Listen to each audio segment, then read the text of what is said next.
Tanjiro Kamado. He's become a demon. He sacrificed all his morals. He sacrificed everything after he was betrayed. But what will he decide? Does he decide to stand by the people that sent him into this frenzy? Stand behind the people that forced him into this situation?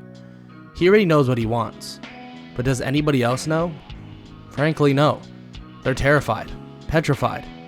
They don't know when Tanjiro will flip the switch and turn on them. Nonetheless, they'll have to deal with it soon, very soon, because Tanjiro is currently planning and finishing up every last little bit they need, and then he'll begin his assault on every last demon alive. Yo, what is good, everybody? It's your boy Golden Falls Golden What If, whatever you want to call me, and I'm back with New World. Tanjiro Gets betrayed.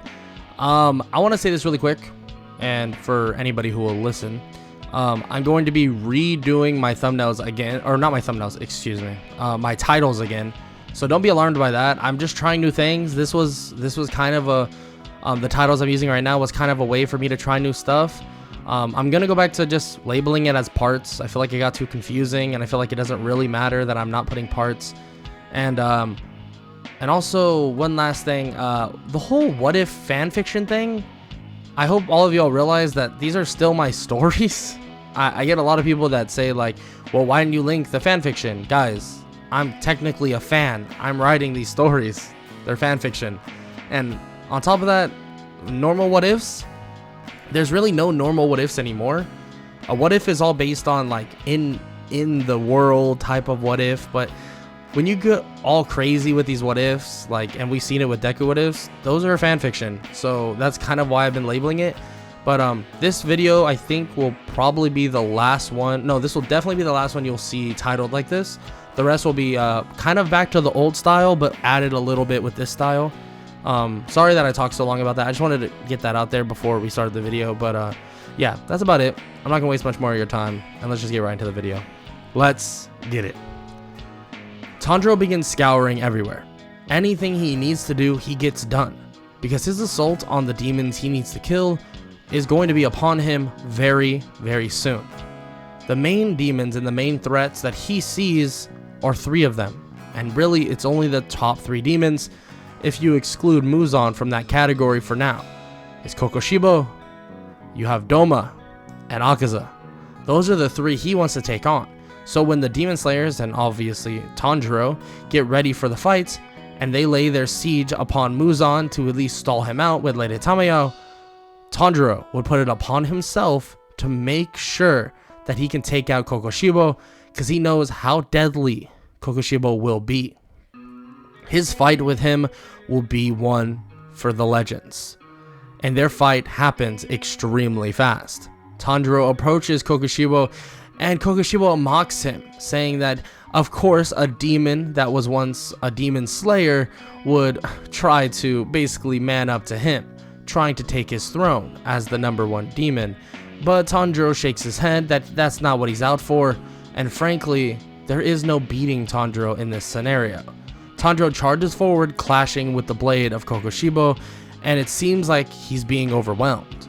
Kokoshibo cannot keep up with Tanjiro. This might seem outlandish, but he is a perfect demon, a perfect fit, and a perfect fighter. Tanjiro begins to lay that assault upon him, and the only thing keeping Kokoshibo alive is the fact that he has some amazing swordsmanship, and also that his flexibility allows him to use various amounts or different versions of moon breathing, allowing him to do a lot of things at once, keeping Tanjiro at bay. But nonetheless, when Tanjiro gets his head cut off, it just grows right back. Tanjiro is perfect. Like he said before, there is no killing him, there is only stalling him, and supposedly he can't die to the sun. Kokoshibo just knows that it's all a stall tactic. It doesn't matter anymore. If he can stall Tanjiro long enough where Muzan can hopefully kill the other demon slayers, maybe, just maybe, Master Muzan can absorb Tanjiro himself. Nonetheless, after a while of more or less just stall, Tanjiro finds that opening thread, slicing right through his neck, and he watches as Kokoshibo tries to struggle and regenerate. But that wall That wall of growing back your head and your neck is too much for him to conquer, and he's not able to conquer it. Tanjiro then heads down to the next demon by the name of Doma. Doma hears that he killed Kokoshibo and, well, is not afraid, but is definitely on guard, using everything in his arsenal to try his best to keep up, but nothing really will put Tanjiro on the defensive. He's just pushing forward with his water breathing and pushing forward with his demonic or demon powers, slicing through every single offensive that Doma has. Shinobu and another demon slayer that Tanjiro actually doesn't know by the name of Kanao was going to step in and help, but it seems like Tanjiro has it handled, and as he slices Doma's head off, it seems as if Shinobu watches on in complete happiness that the killer of her sister has now fallen. Tanjiro heads down one more time to fight Akaza. Yes, they're getting weaker and weaker, but Akaza is a bit different. Akaza wants a good fight, and Tanjiro was able to give him just that. The fight rages on, and Tanjiro basically gives Akaza exactly what he wants, all of his wishes. He's happy. He's happy even if he gets taken out of this world. Tanjiro is able to slice his head off, and this time around, Akaza doesn't even really try to regenerate his head. He knows he lost, and as an honorable warrior, he'll let himself die. And Tanjiro then begins slicing through demon after demon. 4th, 5th strongest, it doesn't matter. They're all far weaker than the ones that he just defeated, and they're frankly nothing compared to them, by all means. Tanjiro slices through all of them, killing all the underlings of Muzan, but they were told that their only goal was to stall Tanjiro, because if they can kill, or if Muzan can kill all of the demon slayers, there might be a chance, maybe a small chance, that Muzan can absorb Tanjiro and take over that power that he's holding. Tanjiro would defeat every single demon that he needed to defeat, and he'd come back up to see Lady Tamayao completely absorbed and killed, but Muzan not really being fazed too much by the antidote. Tanjiro is finally watching all of this unfold as he begins to walk toward Muzan. Muzan looks at Tanjiro and realizes that he's too late, so words is all he can say. He just wants to try and convince Tanjiro to do anything else other than killing him. Look, they betrayed you. You don't understand.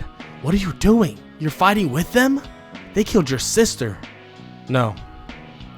Well, they technically did. But we have an antidote now. We could have saved my sister. So in my eyes, Muzan, you killed my sister. Tanjiro goes dashing forward and slices into the arm of Muzan. But Muzan is far, far stronger than any demon that he's faced so far, and he can tell that. He tries to use every last bit of strength Tanjiro has to basically overcome this threat. The strength he has is infinite by all means, because he has infinite stamina. So Tanjiro is able to keep up to a certain extent, but he begins to actually surpass far more than just that. It seems as if his blade begins to turn into a flame. The sun breathing style has now been unlocked for Tanjiro, and he begins slicing through Muzan. Slicing through him, but it seems as if Muzan cannot die unless he is shown direct correlation with the sun. The sun is the only thing that can kill him. Tanjiro is informed this, and all he needs to do is stall him. Tanjiro, with infinite stamina, continues to batter Muzan to make sure that he stays exactly where he is. But Muzan shakes his head, saying that if he's going to die here, he's going to make sure the rest of them die as well. He tries to attack one of the Hashira, but luckily Tanjiro is able to get them out of harm's way and continue his assault on Muzan, tackling him to the ground and keeping him still as the sun is arising after 1 hour of fighting. Tanjiro looks up to see the sun slowly but surely creeping up and slowly but surely burning Muzan. But Muzan begins to turn into this giant baby-like creature. He's trying to preserve himself, get away, but Tanjiro refuses to let him, but it seems like this was sort of a trap in a way. Tanjiro gets too close, and he begins to get absorbed by Muzan himself.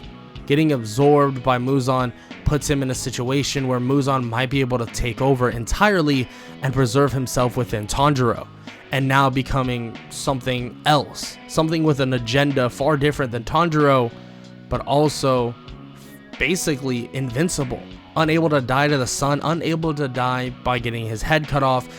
Muzan will be invincible. It would be that simple. But Tanjiro wants to fight. During this sequence, and during him being trapped in this giant person, this giant baby-like creature, he begins to see his family. He begins to see everything that he's been fighting for. He hasn't killed a human. He hasn't killed anyone. He's only fought demons.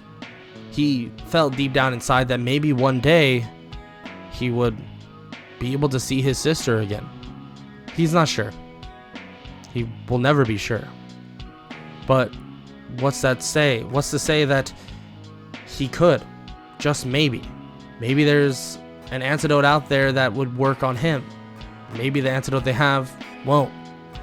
Maybe it will, maybe it won't. It doesn't matter to him. He wants to make sure that he can see his sister again. The people that betrayed him aren't worth losing basically all of that in the afterlife. At least that's what he believes. He struggles through the entirety of this process. Getting absorbed by Muzan and counteracting it is no easy deal, but he's able to pull himself up, pull himself out based on all the people around him. Well, all the people, at least sort of around him. His family in front of him is the only thing that's willing him out of his body, and eventually he breaks free as Muzan deteriorates and dies in an instant. Tanjiro, panting. He's tired for some reason, but then his demon cells kick right back in, and he's no longer tired. He stands up, looks at the sun, staring at it, and he can feel the rays of the sun not doing one thing. It seems that he is truly invincible, and there is no killing him. But just as he turns, the Hashira grip their swords as if they're ready to fight him as well. Even after all this, you see me as that big of a threat. You all are really something. Maybe in a whole nother universe, you would have realized that someone like me helped you, made everything okay, made it so that you all can live a happy life. But it still seems to me that your morals are cracked. I don't know who made you like this or what happened, but I want to say I'm sorry. I'm sorry you were made like this. I'm sorry that it happened like this. Tanjiro then leaves.